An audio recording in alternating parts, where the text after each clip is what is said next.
सर्वांना नमस्कार. सीपीआर पुणे आणि एमपीए नाशिककडून मी आजच्या वेबिनारमध्ये हजर असलेले सर्व अधिकारी आणि अंमलदार यांचे मी स्वागत करते. आजचा आपला विषय आहे सायबर गुन्हे आणि एफआयआर मधील चुका. आपले आजचे व्यक्ती आहेत डॉक्टर प्रशांत माळी सर. सर फार बिझी असतात. सरांना मी खूप रिक्वेस्ट केली आणि त्यांनी आपला अमूल्य वेळ आपल्याला मार्गदर्शनाकरता दिले. त्याच्याबद्दल मी सीपीआर पुणे आणि एमपीए कडून मी त्यांचे खूप खूप धन्यवाद मानते. सरांचा मी अल्प परिचय देते कारण सरांचा परिचय खूप मोठा आहे, पण त्या मी सरांचा परिचय देते. Sir advocate doctor Prashant Mali is internationally renovated cyber law, cyber security and privacy expert, author and a practicing Bombay High Court lawyer based out of Mumbai, India. He is also founder and president of the award-winning premier technology law firm Cyber Law Consulting. He as a trained police officer and judge in various police academies including National Police Academy, National Judicial Academy. He had been awarded by the hands of Soli Sorabji as Best Cyber Lawyer 2017 by Indian Legal Summit in an award. In 2060s was the award as a cyber security lawyer of the year India by Financial Month magazine of UK in past been awarded as a cyber security and cyber law lawyer of the year 2014 by Indian National Bar Association. He is a master in computer science and master in law with PhD in international cyber law and cyber welfare and certification in computer forensic and system audit with the working experience in the field of IT security and law for more than 20 years. He has been interviewed by almost all national TV channels and quoted by leading newspaper of India and abroad. He is a regularly writers for leading magazines and he is a practicing speaker at national and international seminar. He has authored 8 books of cyber crimes and cyber's law. आणि अजून सरांचा भरपूर परिचय आहे, परंतु अजून आपण थोडं लेट झालेला आहे म्हणून मी सरांना स्वतःच मी विनंती करते की प्लीज आपण आपले लेक्चर सुरू करावे. खूप खूप धन्यवाद सर. नमस्कार. मी आज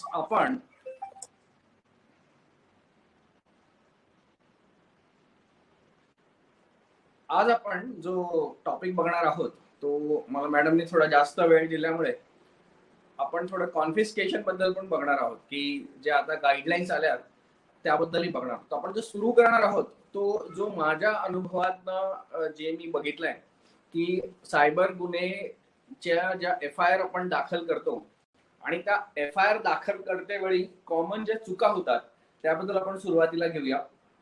आपली पहिली प्रेझेंटेशन स्लाइड कदाचित मॅडम दाखवू शकता का? हा, तर नेक्स्ट. आतापर्यंत मी खूप FIR बघितल्यात आणि माझ्या प्रॅक्टिसमध्ये as a trial lawyer, high court lawyer, आणि पहिली चूक जी नॉर्मली FIR मध्ये बघतो त्याला आपण पूर्णपणे चूक नाही म्हणता येणार, तरी पण लिहिताना प्रत्येक FIR मध्ये लिहिलेलं असतं माहिती व तंत्रज्ञान कायदा 2008 सुधारित. आता मी इथे बोलू इच्छितो की माहिती व तंत्रज्ञान कायदा 2000 आपण लिहायचं आहे तिकडे, कारण 2008 म्हणजे तुम्ही जर अमेंडमेंट बघितलं तर 2008 ला थांबलं नाहीये ते, तर आता 2021 साली पण त्याला अमेंडमेंट झालेले आहेत, 2020 साली पण अमेंडमेंट झाले, 2017 साली पण तो अमेंडमेंट झालाय. तर असं प्रत्येक वेळी आपण अमेंडमेंट लिहित बसू शकत नाही. त्यामुळे आपण आपल्या FIR मध्ये माहिती व तंत्रज्ञान कायदा 2000 इतकंच लिहायचंय. ही जी चूक आहे ही आपल्याला मोडून काढायची आहे. आता कलम लिहिताना होणारी चुका बघूया आपण. Next slide. नेक्स्ट. हा, तर नॉर्मली काय होतं की आपल्याकडे FIR दाखल करताना कलम 66 हा एक कॉमन कलम वापरला जातो. आता ह्या कलम 66 ची संरचना कशी आहे ती मी तुम्हाला सांगतो की 66 कलम केव्हा लागतं, जेव्हा कुठला तरी गुन्हा 43 मध्ये दिलेला आहे तो झाला असेल तरच 66 लागते. मी प्लेन 66 बद्दल बोलतोय. 66 लावायसाठी तुम्हाला 43 मधले काही गुन्हे घडावे लागतात. उदाहरणार्थ जर हॅकिंग झालं असेल, कोणी कोणाच्या संगणकामध्ये किंवा मोबाईल फोनमध्ये त्याच्या परवानगी विना एंटर केले, म्हणजे आपण त्याला हॅकिंग म्हणतो. आता एक सांगू इच्छितो की माहिती व तंत्रज्ञान कायद्यामध्ये हॅकिंग हा शब्दच उच्चारण्यात नाही आलाय.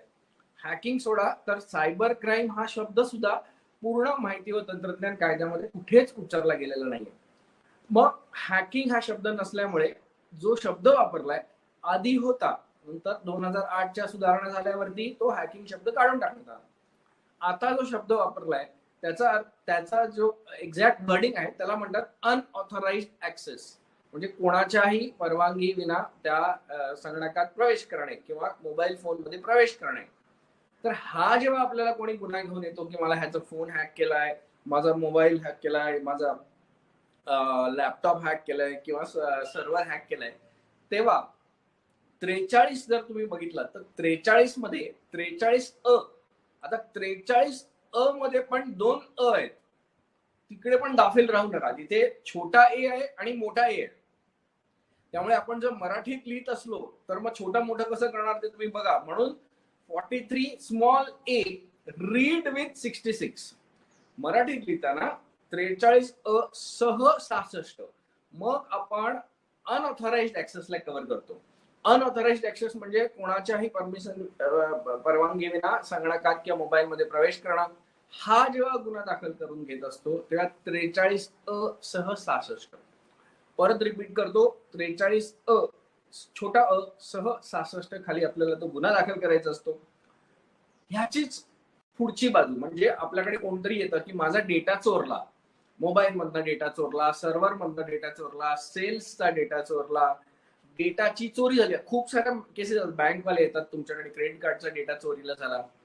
तेव्हा आता आपल्याला 2 गोष्टी लक्षात ठेवायच्या तिकडे, की डेटा कसा चोरलाय त्याने, त्याला कोणी म्हणजे त्या जो अक्युज्ड आहे त्याला कोणी डेटा असा आणून दिला का, की त्यांनी संगणकात घुसून संगणकामध्ये प्रवेश करून अनऑथराइज्ड त्यांनी तो डेटा मिळवलाय. जर असं असेल, संगणकात प्रवेश करून जर डेटा मिळवला असेल तर मग 43 अ 43 ब सह 66, कारण 43 ब जो आहे ना तो आहे डाउनलोड कॉपीज, म्हणजे सगळ्या डेटाच्या चोरीबद्दलचा जो सेक्शन आहे.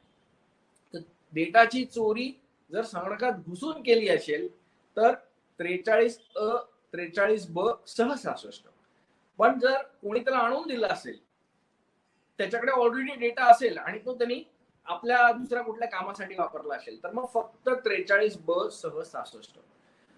तर सांगण्याचा हेतू काय, की जेव्हा कधी सायबर गुन्हे तुमच्याकडे येतात तेव्हा सर्वात पहिलं जे तुम्ही बघणार आहात, जी कलमं बघायची आहेत तुम्हाला, ती 43 खाली कलम बघा. ती 43च्या कलमामध्ये च्या एक्सप्लेनेशन मध्ये कुठला तो गुन्हा बसतोय का, आणि मग सह 66 लिहून टाकायचं.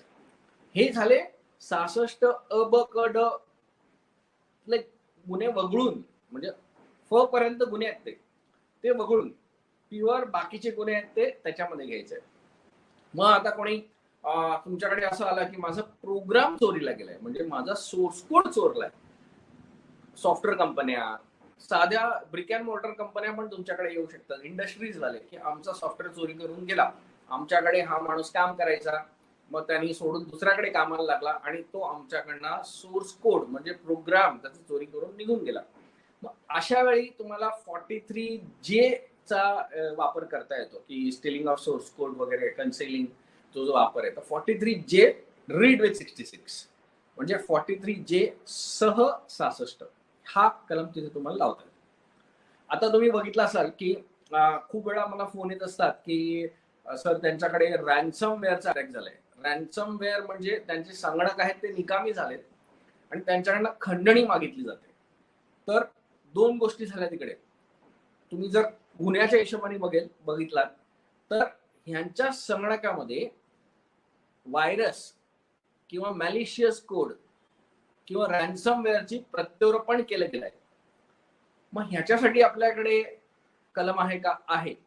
43 क, 43 C read with 66, spreading of computer contamination असं आपण त्याला म्हणतो. 43 क जो कलम आहे 43C म्हणजे 43 स्मॉल सी रीड विथ 66 हे रॅन्समवेअर साठी लावता येतं. मग रॅन्समवेअर साठी अजून कुठची कलम लावता येईल? एक्स्टॉर्शनचं कलम लावता येतं कारण पैसे मागण्यात आले, खंडणी मागण्यात आली आहे त्याच्यावरती. क्रिमिनल इंटिमिडेशनचं कलम लावता येतं आयपीसीचं कारण ते तसं मागितलं, इंटिमिडेट केले गेले त्यांना. तर अशी कलम तुम्ही आयपीसीची इथे लावू शकता.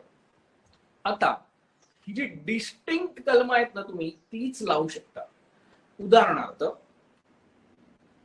तुम्ही 379 अजूनही काही एफआयआर बघतो मी, डेटाची चोरी असते आणि ते तिकडे 379 आयपीसी लावतात. ते लावता येत नाही कारण 379 ही फिजिकल जे चोऱ्या होतात, डिलिव्हरी ऑफ प्रॉपर्टी वगैरे त्याच्यासाठी आपण लावतो. 379 फक्त बेलेबलचं नॉन बेलेबल करण्यासाठी तुम्ही इकडे लावू नका, तो तसाही क्वॅश होणार आहे. आणि आतापर्यंत मी ज्या केसेस हाताळल्यात आणि 379 लावला असेल तर मग कोर्टाकडे आपण क्वॉशिंगसाठी किंवा पार्ट क्वॉशिंगसाठी गेलो तर मग कोर्ट ताशेरे पण ओढतो कारण तो 379 इज प्युअर थेफ्ट. संगणक चोरीला गेला असेल किंवा मोबाईल चोरीला गेला असेल किंवा फ्लॉपी चोरी म्हणजे तुमचं पेनड्राईव्ह चोरीला गेली असेल, सीडी चोरीला गेली असेल तर 379 तुम्ही लावू शकता. 43 ब सह 43 ब सह 66 आणि 379 कारण सीडी चोरली आहे, सीडी पण चोरली आहे आणि त्यातला डेटा पण चोरलाय. त्यामुळे तुम्ही मग दोन्ही कलम मिक्स करून लावू शकता. 379 43A 43B रीड विथ 66. आता काही जणांच्या मनात प्रश्न असेल की एक केस लॉ आहे त्याचं नाव आहे शरद बाबू दिगुमूर्ती वर्सेस युनियन ऑफ इंडिया. ह्या शरद बाबू दिगुमूर्तीमध्ये माननीय सुप्रीम कोर्टाने काय हे केलंय की माहिती व तंत्रज्ञान कायदा हा स्पेशल ऍक्ट आहे. मग जेव्हा आपण स्पेशल ऍक्टची कलम लावतो तेव्हा आपण जनरल ऍक्टची कलम लावू शकत नाही. आणि हे जो केस लॉ आहे हा कुठे उत्पन्न झालाय तर हा झालाय स्पेसिफिकली पोर्नोग्राफीला. जेव्हा 67A जी पोर्नोग्राफीची आपण जेव्हा सेक्शन्स लावतो तेव्हा आपण पहिले 292 वगैरे आयपीसीची मंडळी लावायची. तर मग जेव्हा 67A म्हणजे जो सेक्शुअली एक्सप्लिसिट ऍक्ट ट्रान्समिशन बद्दलचा आहे, म्हणजे तुम्ही जर मोबाईलवर काही सेक्शुअली एक्सप्लिसिट ऍक्ट सेक्स दाखवणारा चित्रफित तुम्ही मोबाईलवर ठेवलीत तर तो गुन्हा नाहीये. पण जर तुम्ही तुमच्या मोबाईलवरनं दुसऱ्या मोबाईलमध्ये ती जर ट्रान्समिट केलीत म्हणजे दुसऱ्याला पसरवलीत तर तो गुन्हा आहे सेक्शन 67A तहत. मग आपली मंडळी 292 वगैरे पण लावायची आयपीसी.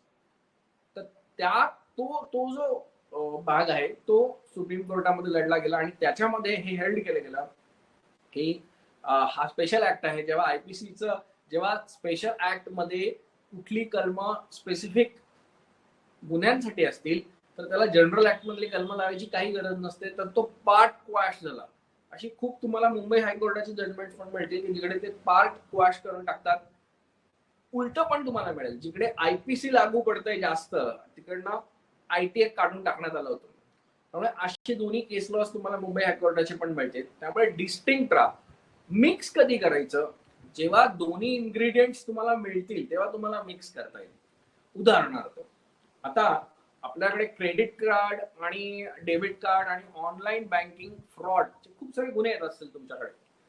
हे जेव्हा तुमच्याकडे गुन्हे येतात तेव्हा नॉर्मली आपण 66 क आणि 66 ड म्हणजे 66C आणि 66D आयटी ऍक्टचा वापर करत असतो. पण त्यामध्ये कुठेतरी प्रॉपर्टी डिलिव्हरी चीटिंगचा भाग येतो तेव्हा आपण 420 पण लावतो. त्यावर अजून क्लॅरिटी नाहीये म्हणून आपण 420 66 क 66 ड सह 420 लावू शकतो. कारण चीटिंग हा डिस्टिंक्ट गुन्हा असल्या कारणाने आपल्याला लावता येतं. मग तसं तुम्ही आर्ग्यू करायला 66D मध्ये चीटिंग हा शब्द वापरण्यात आलेला आहे. Impersonation for the purpose of cheating. तरीही 420D तुम्ही लावू शकता कारण इन्ग्रेडियंट्स मध्ये दोघांच्या वाचनामध्ये भरपूर सारा फरक आहे, इंटरप्रिटेशनला फरक आहे. डिस्टिंक्ट ऍक्ट डिस्टिंक्ट सेक्शन्सला लावता येतात आपल्याला. कारण तसंच जर तुम्ही बघाल तर पोक्सो हा जरी स्पेशल ऍक्ट असेल तरी पोक्सो लावताना काही इन्ग्रेडियंट जर आपल्याला आयटी ऍक्ट आले तर आपण आयटी ऍक्टचे कलम लावतो. तर हे झाले काही कलमांचं. आता बिकॉज मी तुम्हाला 67 कडे वळलो होतो थोडं 67 कडे आपण जाऊन येऊ. खूप वेळा मला पोलीस स्टेशन मधनं फोन येतात की कोणीतरी कुठल्या तरी नेत्याला बदनामीकारक मजकूर त्याच्याबद्दल लिहिलेला आहे आणि प्रत्येक वेळ तो जुना माहिती व तंत्रज्ञान कायदा घेऊन बसलेले असतात आपली पोलीस मंडळी.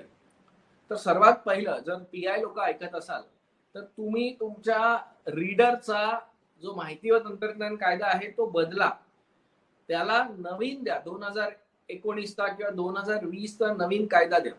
इनफॅक्ट मी तर सांगेन की तुमच्या पोलीस स्टेशन मध्ये असणारे जुने कायदे म्हणजे जुने बेअर ऍक्ट हे रद्दबदल करा, तेव्हाच तुम्ही व्यवस्थित एफ आय आर ड्राफ्ट. कारण तुमचा रीडर ते जुने ऍक्ट वाचणार, ते जुने सेक्शन लागू करणार आणि ह्यातनच चुका काय होते की तो किंवा तुम्ही जर जुना कायदा वाचाल तर त्याच्यामध्ये 66A हा जो आहे हा सरळ त्याचं एक्सप्लेनेशन आहे की कोणी जर तुमच्या विरुद्ध ऑनलाईन डिफेमेशन करत असेल किंवा काही अभद्र लिहित असेल, बोलत असेल तर 66A लागू होतो.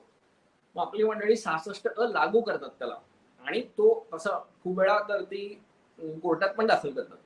पण सांगू इच्छितो की 66A कॅपिटल ए हा माननीय सुप्रीम कोर्टाने Shreya single versus union of India, परत रिपीट करतो, Shreya single versus union of India या केसमध्ये, या ऐतिहासिक केसमध्ये 66A हा ऍब इनिशिओ स्ट्रक डाऊन केलाय. स्ट्रक डाऊन म्हणजे तो कायद्यातनं काढून टाकलेला आहे, काढून टाकलेला आहे कायद्यातनं 66A. त्यामुळे तुम्ही जरी लावलात उपयोग नाही, कारण मॅजिस्ट्रेट स्वतः त्याला काढू शकतो, डिफेन्सवाला एक ऍप्लिकेशन मूव्ह करून तो काढू शकतो आणि उगीच असं होईल म्हणून 66A लावायचा नाही.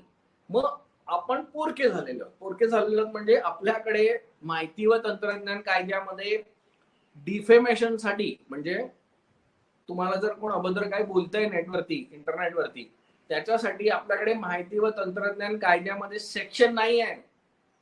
हे मी पूर्ण ऑथॉरिटीने सांगतोय, नीट लक्ष देऊन ऐका.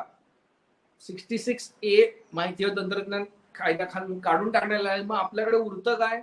आपल्याकडे फक्त आणि फक्त उरतं नॉन कॉग्नायझेबल ऑफेन्स. तो म्हणजे आपण 499 500 IPC 500 खाली दाखल करू शकतो आणि तो NC वाला मॅटर आहे. त्यामुळे डिफेमेशन साठी हे वापरता येतं.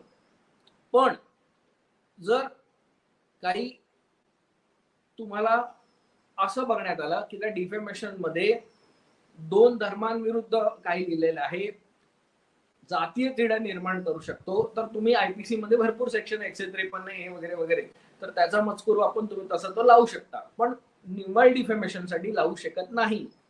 एक उदाहरण देतो.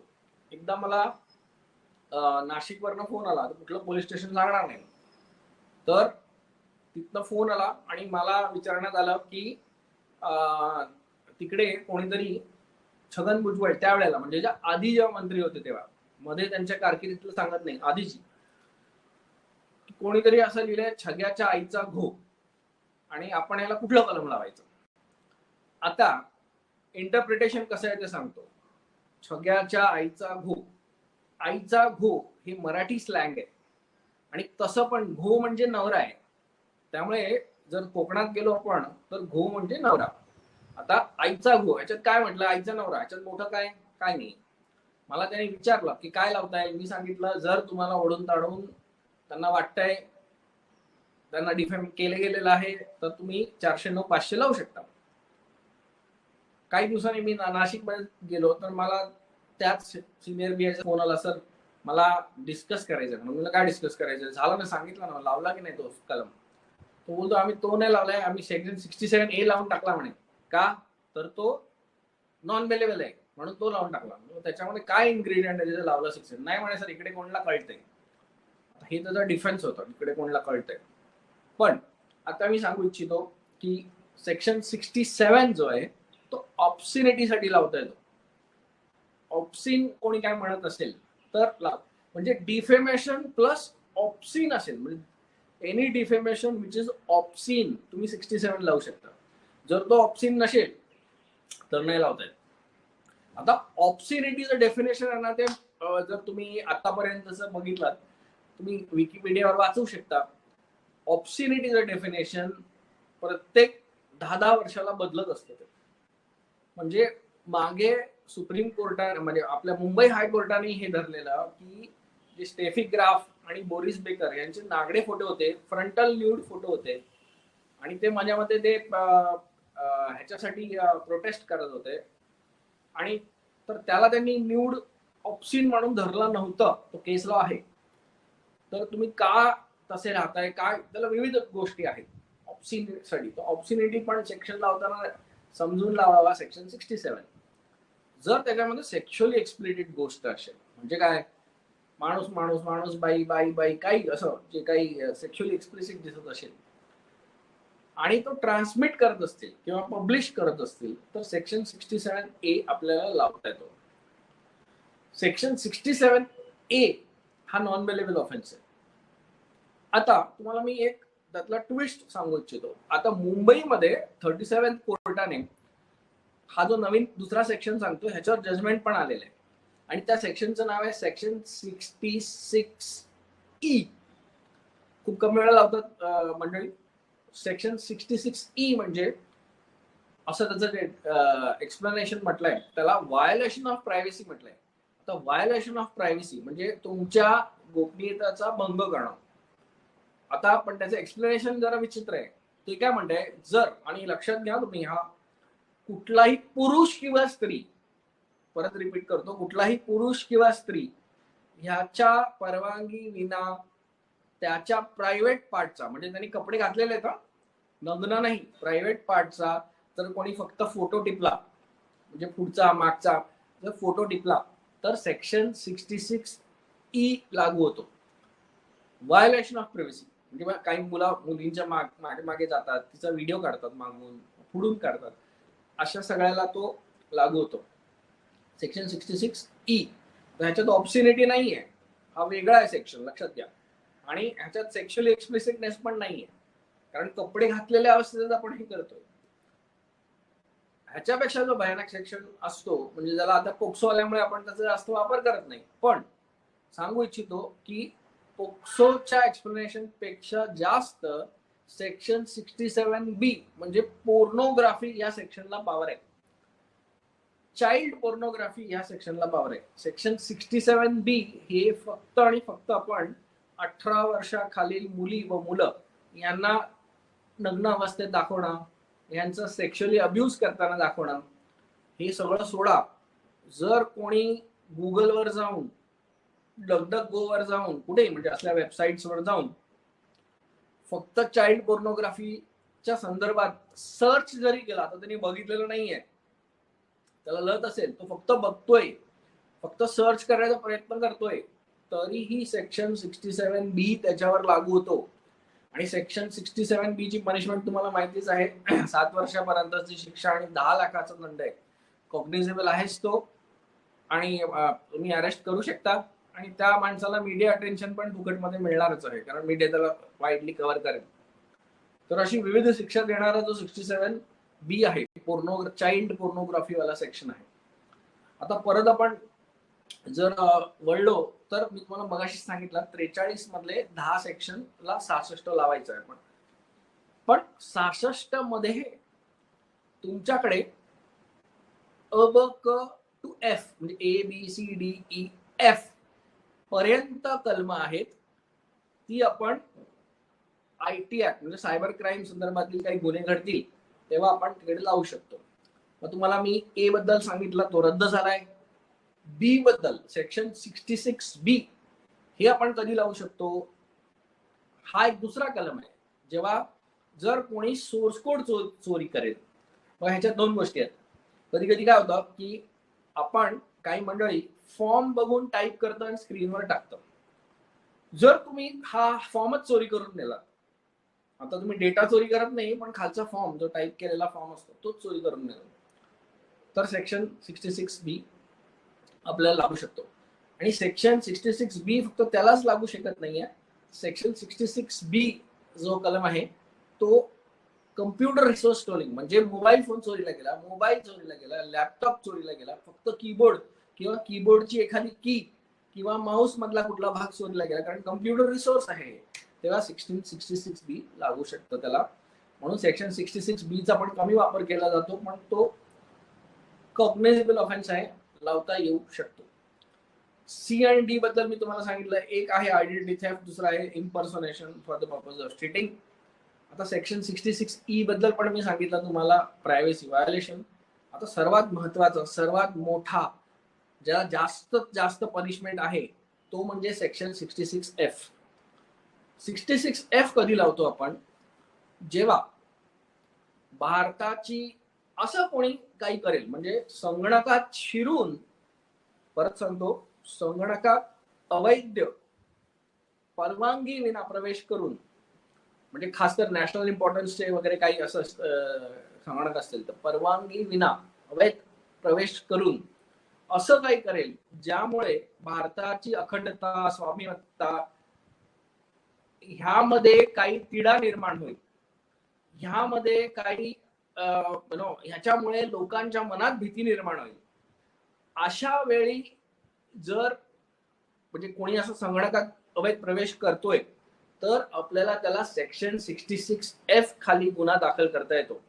आता मी तुम्हाला सेक्शन 66F किंवा दोन्ही केस बद्दल सांगतो. माझ्याकडे सीबीआय वाल्यांनी विचारणा केली होती काही वर्ष झाली याला, जेव्हा छत्रपती शिवाजी टर्मिनस जो दिल्लीचा एअरपोर्ट आहे, IGI एअरपोर्ट, त्याचं ओपनिंग झालं होतं. आणि ओपनिंग होता क्षणी काही तासातच सगळे संगणक बंद पडले होते. आणि तेव्हा मीडियाला काही कळत नाही, त्यामुळे मीडियाने अशी अफवा उचलली होती की भारतावर चीनने सायबर हमला केला. म्हणजे आता कुठलीही साधा छोटा मोठा अटॅक झाला तरी हे मीडियावाले सायबर हमला म्हणून घोषित करतात. तेव्हा माझ्याकडे विचारणा केली गेली होती. मग तेव्हा इन्व्हेस्टिगेशन ती केली. इन्व्हेस्टिगेशन केल्यावर असं कळलं की तो जो त्या संगणकामध्ये जे सॉफ्टवेअर होतं एअरलाईन मॅनेजमेंटचं, त्याचा जो वेंडर होता, म्हणजे ज्याने ते सॉफ्टवेअर बनवून दिलं होतं, त्याची जे कामगार लोक होते, म्हणजे सॉफ्टवेअर कोड लिहिणारे, त्यांचा पगार त्याने दिला नव्हता. आणि त्या पगार दिला नव्हता त्याच्या प्रोटेस्ट खाली ह्या मुलांनी काय केला की छोटा एक बग टाकला त्याच्यामध्ये आणि तो सॉफ्टवेअर त्या संगणक हँग करून टाकले. पण त्या हँग केल्यामुळे काय झालं की राष्ट्राचं म्हणजे क्रिटिकल इन्फॉर्मेशन इन्फ्रास्ट्रक्चर, त्याला आपण CII असं म्हणतो, हा बंद पाडलात तुम्ही. आणि लोकांना विचार करायला, लोकांच्या मनात भीती निर्माण केली की भारतावरती चायनाने अटॅक तर केला नाही, म्हणजे मनात दहशत निर्माण झाली. मग इथे हा आयडियल इन्ग्रेडियंट 66F लावू शकत होतो. मग त्याच्यावर खूप विचार केला गेला, कारण ही जी मुलं होती ही काही क्रिमिनल नव्हती, ह्यांच्यामध्ये ह्यांचं इंटेन्शन ते करणं नव्हतं की आपण सायबर टेररिझम त्याला म्हणतो, त्याचा गुन्हा आहे तो सायबर टेररिस्ट नव्हते, पण त्यांनी जे हरकत केली होती ती जवळजवळ टेररिस्ट. दुसरी जी अशी केस झाली होती, एक साजी नावाचा कोणीतरी बँगलोरमध्ये सापडला होता आणि तो ISIचा रिक्रूट होता. तो काय करायचा की ट्विटर हँडलवरनं ISI रिक्रूट करायचा, ट्विटर हँडलवरनं ट्विट करून लोकांना इथे इंडियामध्ये. त्याच्यावर 66F लावण्यात आलं होतं. भोईवाडामध्ये आपल्याकडे एक अंधेरीला कॉल सेंटरमध्ये काम करणारा मुलगा होता. तो आपल्याकडे जी बँड्रा BKCला बॉम्बे जी स्कूल आहे ज्याच्यामध्ये सगळे मोठे लोक शिकतात, तर तिथे त्याला बॉम्ब करायचा विचारत होता आणि ते बॉम्ब कसा बनवायचा वगैरे वगैरे तो ऑनलाईन फेसबुकवर लोकांशी चर्चा करायचा. थर्माइट बॉम्ब बनवायच्या प्रयत्नात होता तो. आणि तो त्याच्यावरती ATSने लक्ष केंद्रित करून मग त्याला अटक केली होती. त्याच्यावर 66F म्हणजे हे लावण्यात आलं होतं. आता चुकीचा 66F पण कुठे लावला होता ते पण सांगतो. पुण्याला एक त्या मुलाचं नाव विसरलो मी, पण तो मला वाटतं सेकंड इयर सिव्हिल इंजिनिअरिंगचा मुलगा होता. त्याला काही क्रिमिनल अँटीसिडेंट्स नव्हते, म्हणजे तो काही ना कुठल्या तो एक्स्ट्रीम ऑर्गनायझेशनचा मेंबर होता. त्यांनी फक्त इंटरनेटवरती खूप सारं वाचलं असेल की हिंदूंवर जुल्म होतात वगैरे वगैरे. तो रॅडिकलाइज झाला आणि रॅडिकलाइज होऊन डोक्याच्या भरामध्ये त्यांनी असं लिहिलं की I want to kill 5000 Muslims, असं त्यांनी आपल्या फेसबुकवर लिहिलं. म्हणजे तो एवढा रॅडिकलाइज झाला आणि अशी मुलं होतात. आणि त्यावेळेला काय झालं की पाठक म्हणून नवीन पुण्याला ते नागपूरहून बदली होऊन एक कमिशनर आले होते, आपले रिटायर झाले. त्यांच्याकडे ही मायनॉरिटी कम्युनिटीची लोक गेली की म्हणे दंगा होईल, हे होईल, ते होईल, सायलेन्स डिस्टर्ब होईल. तर त्यांनी मग केस दाखल केली पुण्यामध्ये आणि त्याच्यामध्ये 66 फ वापरला, 66F वापरला होता. ऑब्व्हियसली 153 वगैरे पण वापरला असेल, पण ह्याच्यामध्ये इंटेन्शन कुठेच बघितलं गेलं नाही आणि ते जो पॉलिटिकल किंवा सोशल दबावाखाली हे लिहिलं गेलं. पण 66F दाखल करताना प्रत्येक वेळ तुम्ही लक्ष ठेवलं पाहिजे की ही चूक करू नका की तुमच्या एका सेक्शन लावल्याने त्या कुठल्या तरी मुला मुलीचं पूर्णपणे करिअर उद्ध्वस्त होईल. कारण गुगलचं सर्च इंजिन जे असतं ते असं काहीतरी उचलून तुमच्या नावाला टॅग करून ठेवलेलं असतं. टेररिस्ट हा शब्द गुगल सर्च इंजिन साठी म्हणजे अगदी पॉइझनचं खाद्य साबित होतं. त्यामुळे सांभाळून वापरा 66F जेव्हा आपण वापरतो. आपण मेजर सेक्शन्स पण कव्हर केले. तुम्हाला हे FIR मधले ज्या त्रुटी आहेत ते सांगता दुसरी त्रुटी जी आपण नॉर्मली फॉलो करतो म्हणजे ती चार्जशीटला जाते, पण थोडस त्याबद्दल सांगतो मी आणि मग आपण आपल्या त्या कन्फिस्केशन कडे वळूया. आणि शेवटचा जो भाग आहे तो मी प्रश्न उत्तराकडे ठेवेन. अजून काही सेक्शन जर बाकी राहिले असतील तर म्हणजे सेक्शन 85 आहे, तो जर कंपन्या गुन्हे करत असतील तर आपल्याला कंपन्यांविरुद्ध सेक्शन 85 हा लावता येतो. तर सेक्शन 66 झाले. 67 बद्दल मी तुम्हाला सांगितलं.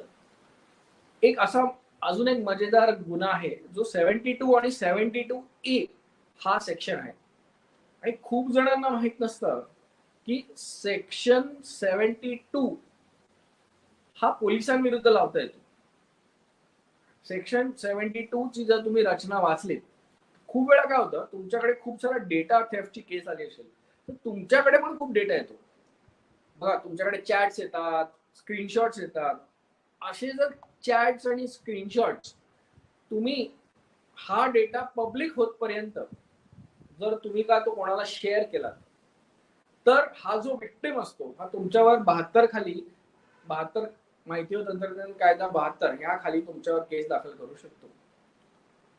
अजून असे कुठे झालेलं मला तर आढळलं नाहीये, कारण पोलिसांवरती केस दाखल करणं हा दुसरा मजेचा भाग आहे, पण असं झालेलं नाहीये. पण जर तुम्ही डेटा लीक केला तुमच्या कस्टडीमधनं तर कायद्यात प्रोव्हिजन आहे.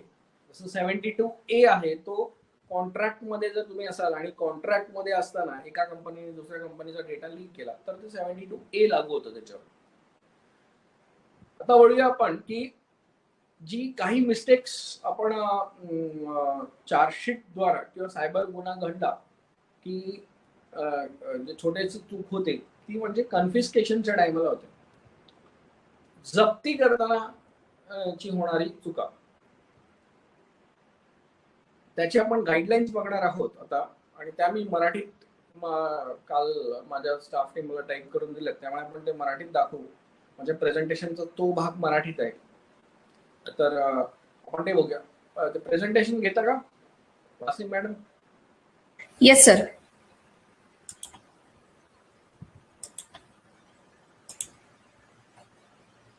नेक्स्ट. हा, त्याच्या आधीच घ्या, एक अजून पुढे गेलाय. ही जर प्रेझेंटेशन तुम्ही बघाल, हे आता कर्नाटक हायकोर्टचा जो एक केस लॉ आला त्याच्यामध्ये त्यांनी गाईडलाईन्स दिलेले आहेत, तर त्या आधारित आहेत आणि या आधारावर मी तुम्हाला अजून काही माझे अनुभव पण सांगू शकतो. मी जरी वकील असलो तरी तुम्ही माझं क्वालिफिकेशन बघितलंच असाल की मी MSc computer science, PhD cyber warfare आणि माझ्याकडे सर्टिफिकेशन्स पण आहेत फोरेन्सिक्सचे. आणि माझी लॅब जी होती एकीकाळी म्हणजे महाराष्ट्र सरकारने GR काढला होता, त्याच्यामध्ये माझी स्वतःची फोरेन्सिक्स लॅबला अधिकृत केलं होतं. माझ्या सहित म्हणजे माझ्या लॅब सहित अजून 6 जणांना अधिकृत केलं होतं, पण ते EOW ऑफेन्सेस साठी केलं होतं. तर फोरेन्सिक्सचं मी जे काही सांगेन ते पूर्णपणे जबाबदारीने सांगतोय, त्यामुळे नीट ऐका. पण आपण आता सहारा जो घेतोय तो हायकोर्टाने जे नमूद करून दिलेल्या गाईडलाईन्स आहेत त्याप्रमाणे जाऊ. म्हणजे ते कसं मी बोलतोय म्हणून नाही तर हायकोर्ट बोलतोय म्हणून, आणि तुम्ही पण कुठे फसणार नाही जर तुम्ही त्याच्याप्रमाणे केलं. आणि खालच्या कोर्टात पण जर तुम्हाला विचारण्यात आलं तर तुम्हाला ते सांगता येईल की आम्ही हायकोर्टाच्या गाईडलाईन्स प्रमाणे ते केलेलं आहे. तर आपण पहिलं बघूया की ज्यावेळेला तुम्ही इलेक्ट्रॉनिक उपकरणे जसं की स्मार्टफोन आहे किंवा ईमेल खाते आहे ह्याच्या संबंधित जेव्हा शोध घेतला जात असेल तेव्हा शोध तपास यंत्रणेने त्यांच्यासोबत पात्रता असलेला फॉरेन्सिक परीक्षक यांना घेऊन गेले पाहिजे. आता माननीय हायकोर्टाने पात्रता असलेला सायबर फॉरेन्सिकचा माणूस म्हणजे कोण हे सांगितलंच नाही एवढे. मग आपण ह्याचा अर्थ शोधायचा कुठून?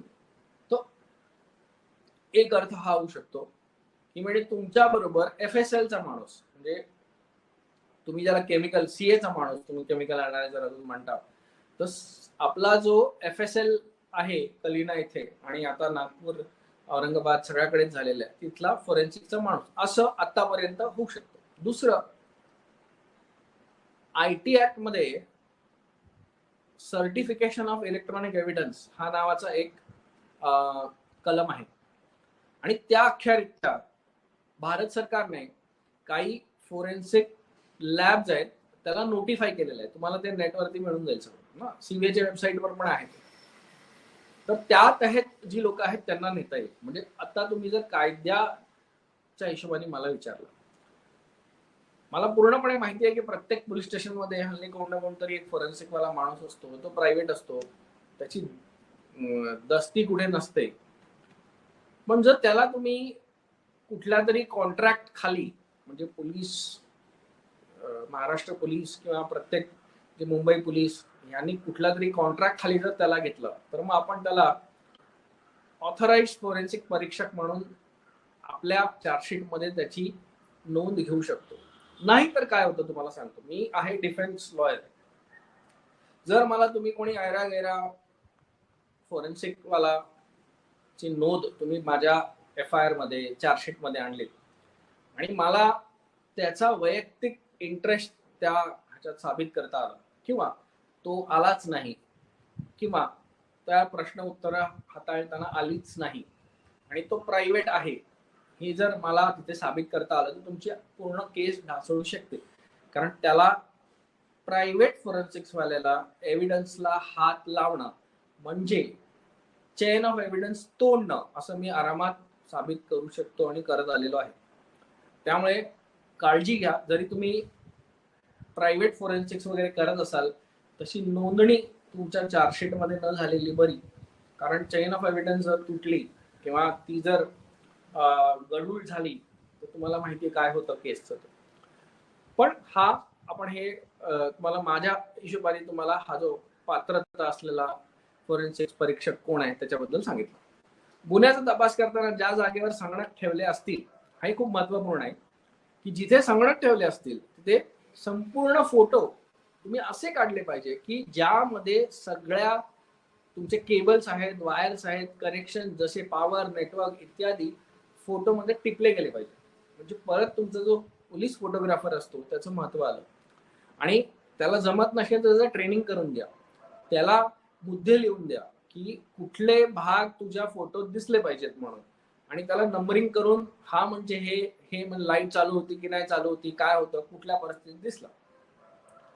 तिसरा भाग म्हणजे एक डायग्राम, एक आलेख बनवा, एक तुम्ही चित्र काढा त्या स्थितीचं. म्हणजे जिकडे तुम्ही ज्या जागेवरनं तुम्ही संगणक किंवा लॅपटॉप कॉन्फिस्केट करताय तिथला तुम्ही चित्र बनवा. काही ठिकाणी आता तुम्हाला उदाहरणं देतो. तर हे माननीय हायकोर्टाने त्यांच्या सद्बुद्धीप्रमाणे लिहिलेलं आहे. आता एक उदाहरण देतो. तुम्ही आता मला एक काहीतरी ते पुण्यावरनं एकदा फोन आला होता.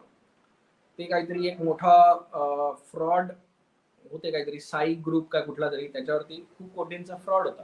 तर त्यांचं डेटा सेंटर कॉन्फिस्केट करायला गेले होते. डेटा सेंटरमध्ये, डेटा सेंटरमध्ये काय हार्ड डिस्क तुम्हाला काढून घेता येत नाही. ते कुठे हार्ड डिस्क आणि कुठे डेटा ह्यात खूप तफावत असतो. आणि डेटा सेंटर इटसेल्फ खूप मोठा असतो, त्याचा तुम्ही आलेख कसा बनवणार? मग तुम्ही काय कराल की डेटा सेंटरमध्ये गेल्यावरती त्या डेटा सेंटर वाला जो इन्चार्ज असतो त्यालाच सांगायचं की तुझा डेटा सेंटरची रूपरेखा असणारा डायग्राम मला दे. त्यांच्याकडे असतो, म्हणजे एक्झिट कुठे, एंट्रन्स कुठे, कुठला सर्व्हर कुठे ठेवलाय, आणि तो पंचनामा करून त्याच्याकडनं तो जप्त करून घ्यायचा. परत रिपीट करतो, तो पंचनामा करून त्याकडनं तो जप्त करून घ्यायचा. तो जर हाताने काढला असेल तर काही प्रॉब्लेम नाही. तो जर प्रिंटआउट काढून तुम्हाला देणार असेल तर 65B सहित तो प्रिंटआउट तुमच्याकडे तुमच्या चार्जशीट मध्ये दाखल करून घ्यायचा. म्हणजे आपण त्यांनी काढलाय असं दाखवतोय, आपण आलेख काढला असं दाखवत नाही. 65B सर्टिफिकेट देणारा कोणी नसेल तर मग तो आलेख तुमच्या सहीनिशी तो दाखल करून घ्यावा, काढला पाहिजे, ज्यामध्ये सगळे संगणक किंवा लॅपटॉप कसे जोडले गेले आहेत असं दिसतं. आपण ह्याला, ज्यांना IT कळत नसेल त्यांना ह्या गोष्टीचा तुम्हाला मी IT वाले वापरणारा शब्द सांगतो, त्याला नेटवर्क डायग्राम असं म्हणतात. मी रिपीट करतो, त्याला नेटवर्क डायग्राम असं म्हणतात. तर नेटवर्क डायग्राम हा तुमच्या तपासाचा भाग झाला पाहिजे आणि चार्जशीटचा भाग झाला पाहिजे जेव्हा संगणक किंवा लॅपटॉप जप्ती करत असाल तेव्हा. Madam next.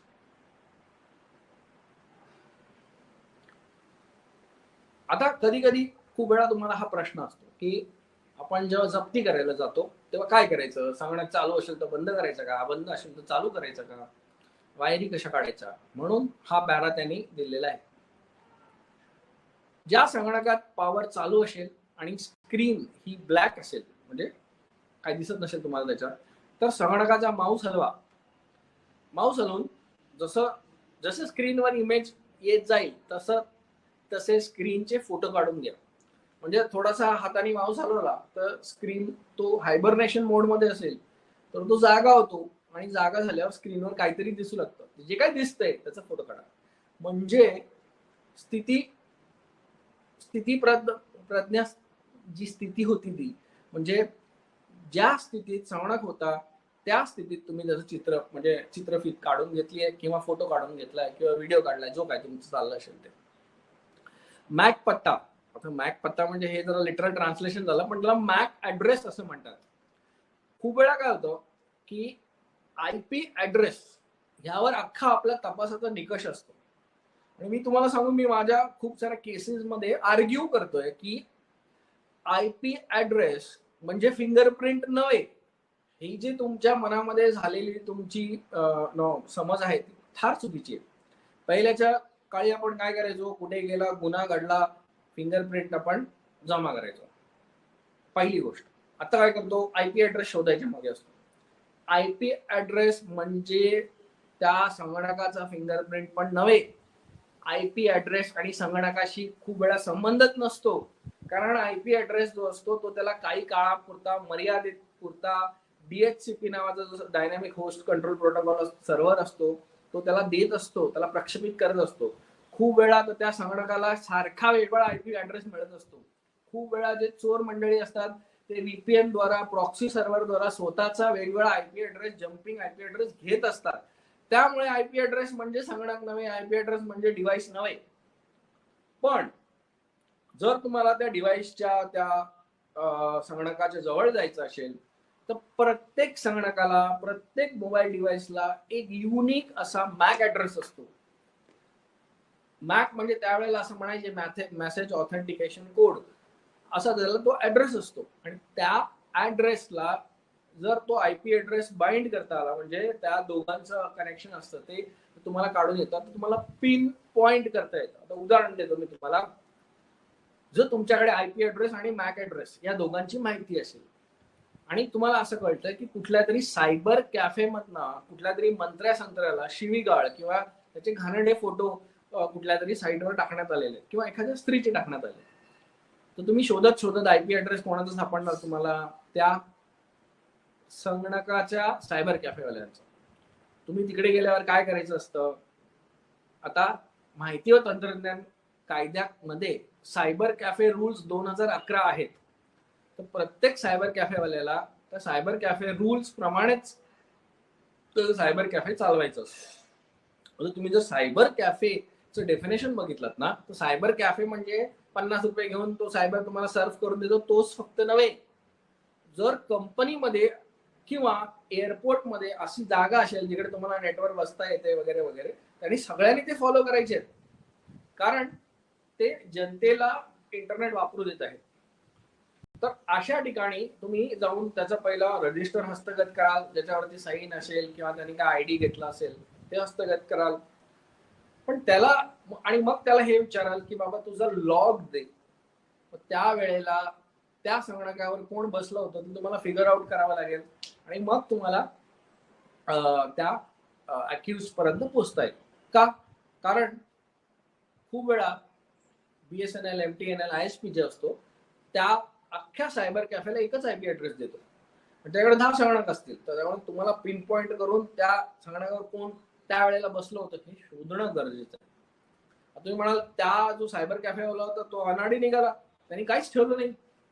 तर आपल्याकडे पुण्यामध्ये केस झालेली आहे अशी. मी पुण्याचा नाही, मी मुंबईचा आहे, पण पुण्यात ही केस झाली होती म्हणून तुम्हाला ही सांगतोय. पहिली केस झाली होती म्हणून, मुंबईत नंतर झाली होती. त्यामध्ये काय झालं होतं की कोणीतरी, आता कमिशनरचं नाव घेत नाही, पण त्यावेळेला त्या कमिशनर जे होते त्यांना थ्रेटनिंग मेसेज पाठवला होता.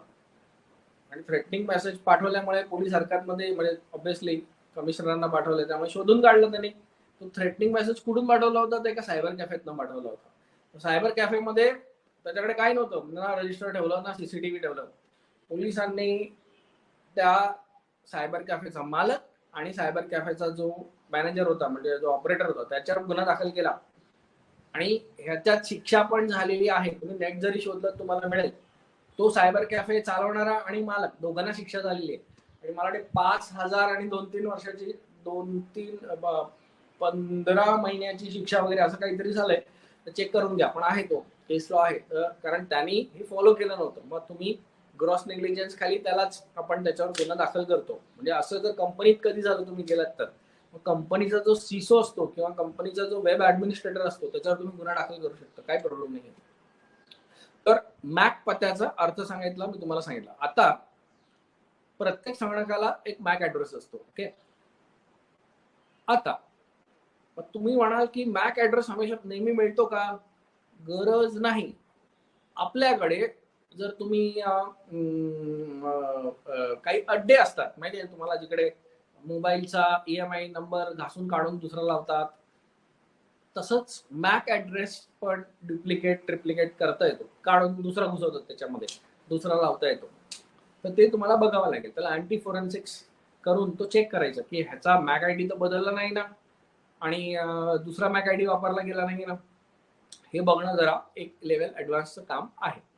तर तरी पण मॅक ऍड्रेस तुम्ही ची नोंद घेणं फोरेन्सिक परीक्षकाकडून तुमच्या चार्जशीट मध्ये किंवा लिहिणं तुमच्या चार्जशीट मध्ये ते गरजेचं आहे. आता ह्याच्यात हे पण म्हटलंय की जर मॅक ऍड्रेस ओळखला जाणे आणि सुरक्षित करणे गरजेचे आहे. जर कोणत्याही कारणाने फोरेन्सिक परीक्षक उपलब्ध नसतील, म्हणजे जर फोरेन्सिक नसेल, तुम्हीच गेलाय तिकडे, तर संगणक अनप्लग करा. अनप्लग करा म्हणजे पॉवर मधलं काढा आणि संगणक व तारा स्वतंत्र फॅरेडे कव्हर मध्ये त्यांना लेबलिंग नंतर पॅक करा. फॅरेडे कव्हर म्हणजे जे तुम्हाला सगळ्यांना माहित झालं असेल, ज्याच्यामधनं इलेक्ट्रोमॅग्नेटिक रेडिएशन होत नाही असं जे फॅरेडे बॅग्स येतात, त्या फॅरेडे बॅग्स मध्ये तुम्ही लॅपटॉप टाकू शकता आणि बंद करू शकता. हे का करता येते? कारण बाहेरून कोणतरी लॅपटॉप बंद असताना लॅपटॉपला ऍक्सेस करू नये म्हणून हे आपण फॅरेडे बॅग मध्ये टाकतो. Next ma'am.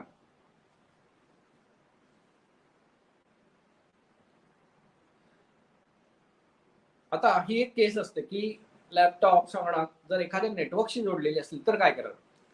जर तुम्ही सांगितलेली ही जी उपकरणे आहेत कोणत्याही रिमोट स्टोरेज उपकरणाशी किंवा शेअर्ड नेटवर्क डिव्हाइस सोबत जोडलेले आहेत की नाही हे तपासा. आणि जर असे असेल तर रिमोट स्टोरेज उपकरणाला जप्त करण्यासाठी शेअर नेटवर्क डिव्हाइस देखील जप्त करा. म्हणजे काय होतं की तुम्ही एखाद्या कम्प्युटरमध्ये एखाद्या ऑफिसमध्ये पोहोचला आणि काय होतं की तुम्ही तिकडे गेल्या तुम्हाला माहित पडलं, अरे इकडे डेटा तर सेव्हच करत नाही, आपण जप्ती तर केली आहे पण ह्या संगणकावर काहीच नाही, यांचं मध्ये कुठे आहे ते, क्लाउड मध्ये आहे किंवा सर्व्हरवरती ठेवलेलं आहे, शेअर्ड सर्व्हरवर ठेवलेलं आहे. मग लागलीच आपण जप्ती आदेश काढून त्यांचा जो संगणक असेल त्याला कागदावर जप्त करून घ्यायचा.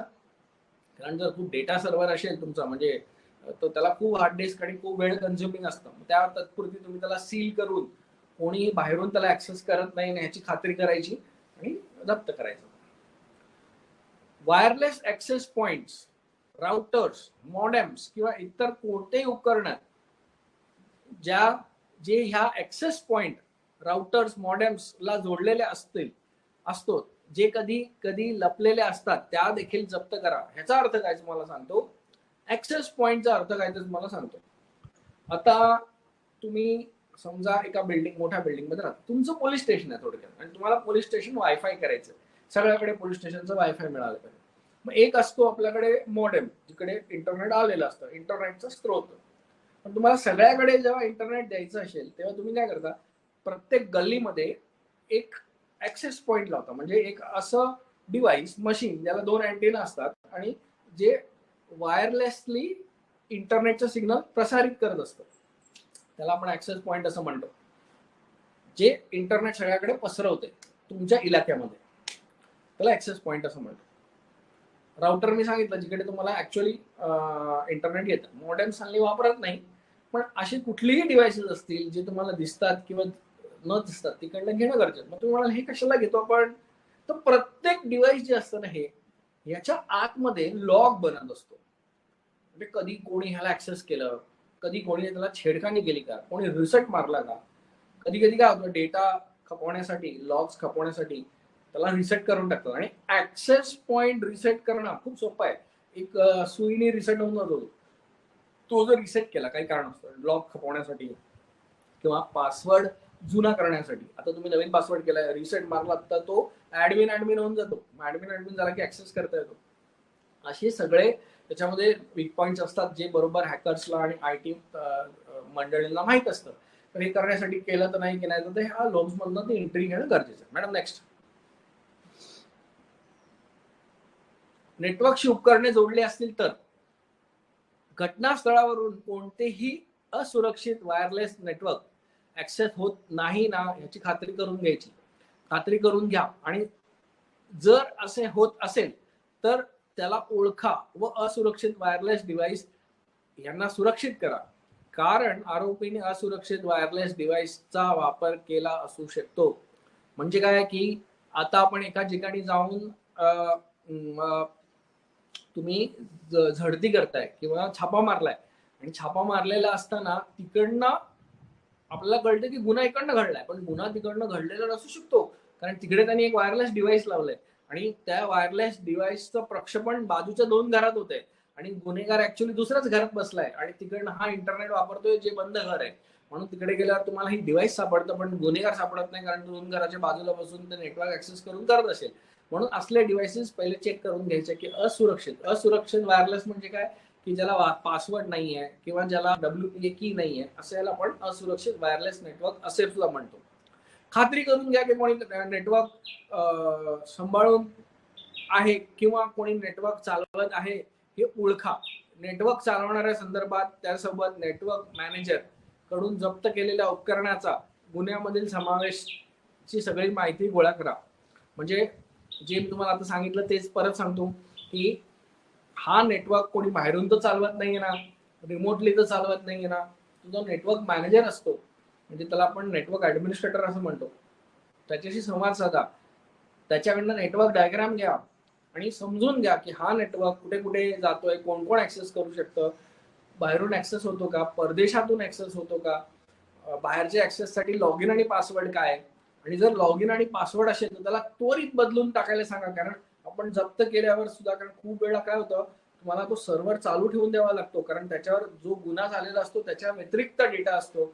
त्याच्या व्यतिरिक्त कधी कधी जे जसं की आता इमर्जन्सी सर्व्हिसेस चालू ठेवण्यासाठी तो सर्व्हर चालू ठेवावा लागतो. तर मग तुम्हाला ते लॉग इन पासवर्डचं काय करायचं, बदलायचं कसं. जसं आपण एखाद्या रूमवर जप्ती आणली, धाड टाकल्यावर कसं आपण त्याला सील करून टाकतो, तसं त्या मर्यादित सीलिंग करून टाकायचं त्याच्यामध्ये. Next ma'am.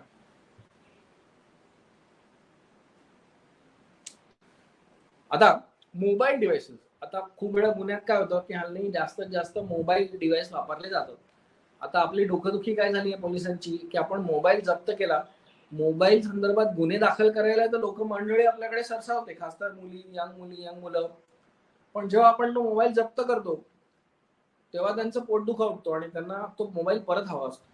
मी अशा वेळेला आपल्याला त्यांना मोबाईल देता येत नाही, कारण आपण तो मोबाईल फोरेन्सिक्सला पाठवायचा असतो FSL ला. म्हणून पण हे ज्या गाईडलाईन्स आहेत त्या नीट ऐका, की ह्या जप्तीच्या वेळेस काय करायचं आहे, की मोबाईल डिव्हाइस म्हणजे जो स्मार्टफोन असतो, आता भारतामध्ये खूप जणांकडे जास्तीत जास्त स्मार्टफोन आहेत. आता एक उलटी गंगा पण सुरू झाली आहे, लोक स्मार्टफोन पण वापरतात आणि एक 2G फोन पण वापरतात. कारण खूप लोकांना असं वाटतं माझा मोबाईल फोन हॅक होतोय, माझ्या मोबाईल फोन मध्ये जातंय काही, 2 फोन वापरत असतात. त्यामुळे आपली अजून डोकंदुखी वाढली, कारण 2G म्हणजे परत बॅकवर्ड इंटिग्रिटी करावी लागते. तर म्हणजे स्मार्टफोन आणि मोबाईल फोन, टॅबलेट, GPS इत्यादी समाविष्ट असेल करेल असा याला मोबाईल डिव्हाइस असं म्हणतो. कारण आपण जेव्हा जप्ती घेतो तेव्हा काय करायचं, सर्वात पहिले जाऊन तो जो जिकडे झडती जप्ती घेतोय त्याला विचारायचं तुमच्या ह्या घरामध्ये कुठले कुठले डिव्हाइसेस आहेत, म्हणजे टॅब आहे का, लॅपटॉप आहे का, तर किती, ते कुठल्या नेटवर्कला कनेक्ट करतात, तुमच्याकडे किती नेटवर्क आहे इत्यादी प्रश्न विचारणं गरजेचं. नेटवर्क संप्रेषण करण्यापासून आणि किंवा वायफाय किंवा मोबाईल डेटा द्वारा फॅरेडे बॅग मध्ये सामान पॅक करून कोणतेही वायरलेस संप्रेषण म्हणजे जे ट्रान्समिशन आहे साधण्यापासून डिव्हाइसला प्रतिबंध करणे. मग अशी सांगितल्याप्रमाणे तुम्ही जसा मोबाईल घेतलात फॅरेडे बॅग मध्ये टाकायचा, म्हणजे बाहेरून कोणी तुमच्या त्या मोबाईलला ऍक्सेस करू शकत नाही रिमोटली, म्हणून तो फॅरेडे बॅग मध्ये टाकायचा. मग डिव्हाइस मध्ये सर्व डिव्हाइसला सर्व चार्ज ठेवा. जर बॅटरी बाहेर गेली तर अस्थिर मेमरीमध्ये उपलब्ध डेटा गमावला जाऊ शकतो. आता हे जर लिटरल कन्व्हर्सन केलंय माझ्या स्टाफने, तर तुम्हाला इंग्लिश आणि हिंदीमध्ये मिक्स करून सांगतो. डिव्हाइसला नेहमी चार्ज ठेवा. म्हणजे काय, डिव्हाइस जर तू मोबाईल चार्ज ठेवला तर काय होतं, की मोबाईलमध्ये 2 प्रकारची मेमरी असते. एक असते ती कॅश मेमरी आणि एक असते ती आपली सिम मधली मेमरी. म्हणजे मोबाईलमध्ये पण रॅम असतो, तर ती जर मोबाईल बंद झाला ना तर रॅम मधला जो डेटा असतो तो निघून जाईल. म्हणजे त्यावेळेला त्या घटनेस मोबाईलमध्ये काय चाललं होतं ह्याची रचना आपल्याला कळत नाही. म्हणून असं सांगण्यात आलं की त्याला चार्जर्स ठेवा. त्याचे सिम स्लॉट शोधा, सिम कार्ड काढून टाका, जे करून मोबाईल नेटवर्क मध्ये कोणताही प्रवेश टाळला जाईल.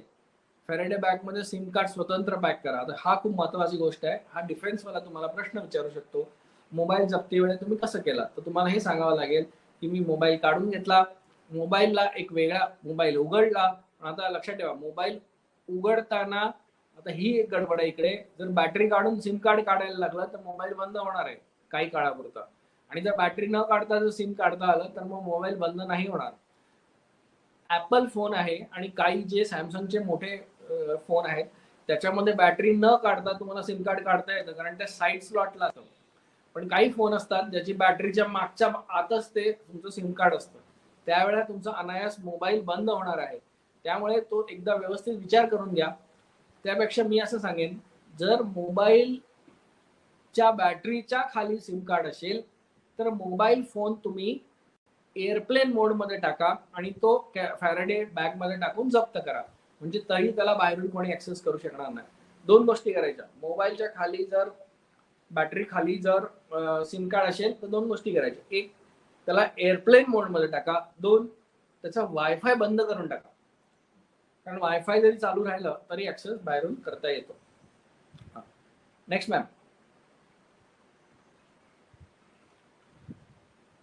शोध घेताना तपास अधिकाऱ्याने आवारात असलेली सीडी, माशी म्हटलं तसं DVD, blu ray, pen drive, external hard drive, USB, thumb drive, solid state drive इत्यादी सारखा इलेक्ट्रॉनिक स्टोरेज उपकरणे ताब्यात घेतल्यास त्यांना स्वतंत्रपणे फॅरेडे बॅग मध्ये ठेवा.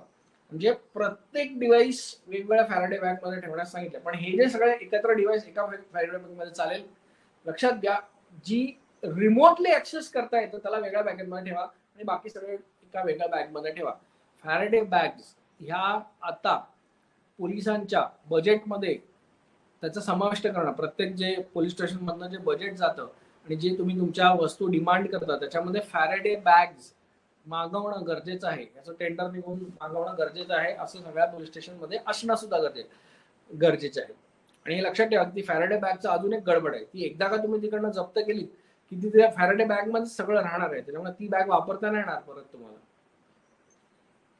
संगणक, storage media, laptop, E magnet, radio transmitter, police radio इत्यादी पासून दूर ठेवावे.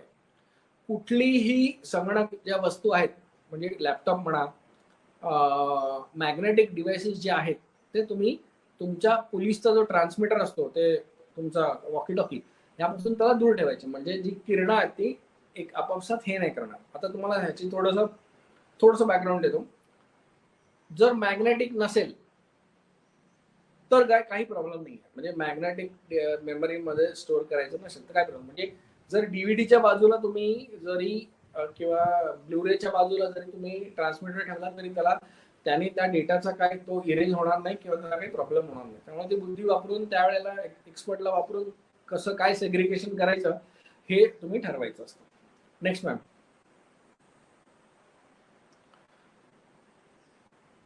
सूचना पुस्तिका, कागदपत्रे इत्यादी मिळवण्यासाठी परिसरचा शोध घ्यावा. आता ह्याचा अर्थ काय, मॅन्युअल्स आपण ज्याला डिव्हाइस मॅन्युअल्स म्हणतो, म्हणजे मोबाईल चालवायचा कसा, त्याचा डिफॉल्ट पासवर्ड काय वगैरे वगैरे डिटेल्स असतात, जे म्हणजे मोबाईलच्या खोक्यामध्ये जे पुस्तिका येते ना ती मिळवण्याचे प्रयत्न करायचा तिकडे. त्याची कागदपत्र म्हणजे त्याची ओनरशिप आपल्याला कळेल, रिसिप्ट काय, ओनर कोण होता, काय ट्रान्झॅक्शन झाले, परिसर शोध घ्यावा. तसेच हे का लिहिले खूप महत्वाचं आहे, कारण डिफेन्स लॉयर हा मोबाईल ह्याचा नाहीच, ह्याच्यावर अख्खी केस बेततात. आणि ती कसं बेततात की ह्याची रिसिटच नाही, म्हणजे हा मोबाईल विकत घेतला याची रिसिटच नाही, त्यामुळे त्याची ओनरशिप आपल्याला एस्टॅब्लिश नाही करता येत.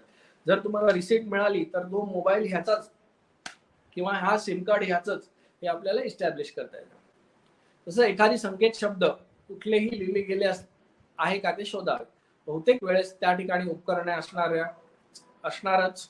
एखाद्या व्यक्तीने एखाद्या पुस्तकात लेखन पॅडवर किंवा इतर संकेत शब्दावर संकेत शब्द लिहिले असतात. संकेत शब्द म्हणजे पासवर्ड आहे, म्हणजे कुठेतरी एखादा असं पॅड शोधला त्याच्यावर लॉग इन पासवर्ड लिहिलेला असेल तर तो तुम्हाला गेसवर्क करायला कामी येतो. म्हणून अशी पुस्तकं पण जप्त करा जिथे नॉर्मली आपण काम करत बसतो ना, तिथे आपण पासवर्ड लिहून ठेवलेले असतात, आपण विसरतो म्हणून, किंवा खूप वेळा काय होतं की आता मगाशी पासवर्ड लिहिला, मी स्वतः विसरतो म्हणून मी लिहून ठेवतो. तर हे गरजेचे आहे. तपासणी व शोध कार्य संघाच्या प्रवेशाच्या वेळेपासून परीक्षेच्या बाहेर येईपर्यंत संपूर्ण प्रतिक्रिया याचे लेखी दस्तऐवज केले गेले पाहिजेत. म्हणजे जेव्हा तुम्ही रेड करता, छापा मारता, तेव्हापासून जे काय म्हणजे हे जे सांगितलं हे चेन ऑफ एव्हिडन्सची नोंदणी कागदावर घेणे गरजेचं आहे. चेन ऑफ एव्हिडन्सची जी नोटिंग आहे ती कशी नॉन फॉल्टी आहे हे लिहिणं पण गरजेचं आहे. नेक्स्ट संपलेलं आहे. आपण आता म्हणून दोन गोष्टी बघितल्या, एक FIR ची नोंदणी आणि दुसरं म्हणजे आपल्या जी इलेक्ट्रॉनिक डिव्हाइसेस आहेत त्याला कन्फिस्केट कसं करायचं. आता आपण प्रश्न उत्तरासाठी वेळ आहे आपल्याकडे, तर जे काही प्रश्न कसं मॅडम घ्यायचे प्रश्न उत्तर. सर तिथे एक चॅट बॉक्स आहे. चॅट बॉक्स आहे का? Yes sir. पण मला तो दिसत नाही चॅट बॉक्स. ओके सर, मी प्रश्न रीड करते, आपण आन्सर. Thank you sir. सर एकाने प्रश्न विचारलाय, सायबर तक्रारीच्या बाबतीत आपण तक्रार अगोदर घेतो, ईमेल, बँकेची डिटेल्स इत्यादीची चौकशी करून त्यानंतर गुन्हा नोंद करतो. गुन्हा दाखल होण्यापूर्वीच अर्ज चौकशीच्या कागदपत्रांना नंतर काही महत्व आहे काय, किंवा पुन्हा दाखल झाल्यावर आपण नव्याने सर्व डिटेल्स घ्यावेत किंवा कसे? कॉग्निझेबल ऑफेन्स मध्ये तुम्ही नंतर घ्यायचा असतो, म्हणजे गुन्हा दाखल करून मग तपास करायचा असतो. पण आता आपल्याकडे असं कल्चर झालंय, पायदंडा पडलाय की आपण खूप सारा तपास आधी करतो आणि मग FIR दाखल करतो. असं CRPC मध्ये कुठे लिहिलं नाही, असं कायदा सांगत पण नाही. हे आपल्याकडे झालेलं एक कल्चर आहे, आपल्याकडे पडलेला एक पायदंड आहे. आता तुम्ही केलेला पायदंड आहे तर तुम्हालाच त्याचं सोल्युशन शोधायचं, आणि सोल्युशन म्हणजे काय की कागदपत्र गुन्हा दाखल झाल्यावर ते कागदपत्र परत मागवून घेणे, कारण डेट्स असणार आहेत त्याच्यावरती. एक्झॅक्टली. आणि मग ते दाखल करणं, किंवा जर तसं नाही केलं तर आपल्याला जी कंप्लेंट तुम्ही सुरुवातीला घेतली असते, जी कन्वर्ट करता FIR मध्ये, त्याचा संदर्भ मग तुम्हाला FIR मध्ये घ्यावा लागेल की ह्या तारखेला कंप्लेंट दाखल केली होती, आणि मग त्या अनुसरून आम्ही इन्व्हेस्टिगेशन करून हे लिहिलंय म्हणून मग ते सगळं घेता येईल तुम्हाला FIR मध्ये. कारण जी कंप्लेंट असते ना सुरुवातीची, त्याला महत्व असतं. बरोबर. सर, पुष्पलता मंडले मॅडमने प्रश्न विचारलाय, सायबर तक्रारीबाबत जेव्हा तक्रारीच्या अनुषंगाने बँकेस लेटर देऊन बँक खाते गोठवण्यात येते व नंतर गुन्हा दाखल केला जातो, त्यामुळे आयोग अडचणीत येऊ शकतो का? गुन्हा दाखल जो तुम्ही गुन्हा गोठवता ते तुम्हाला FIR नंतर, FIR च्या आधी पण करू शकता. तुम्हाला जर वाटलं की कॉग्निझन्स ऑफ क्राईम होतोय, तर तुमच्याकडे जी पॉवर आहे की क्राईम होताना तुम्हाला कळतंय, तर तुम्ही ती करताय. पण जेव्हा तुमचं ते गोठवण्याचे काम संपलं की मग तुम्हाला परत ते रिलीज करावं त्याचे पैसे, आणि तसं नसेल तर मग ते मॅजिस्ट्रेटच्या नजरेत आणून मॅजिस्ट्रेटला ऑर्डर पास करायला सांगावी की ती जी बँक चे अकाउंट आहे ते गोठवलेलं राहू दे म्हणून. कारण अल्टिमेटली ते मॅजिस्ट्रेट कडे जाऊनच ते ऑर्डर घेणार आहेत की गोठवायचा की नाही गोठवायचा म्हणून, म्हणजे गोठवलेला ठेवायचा की रिलीज करायचा.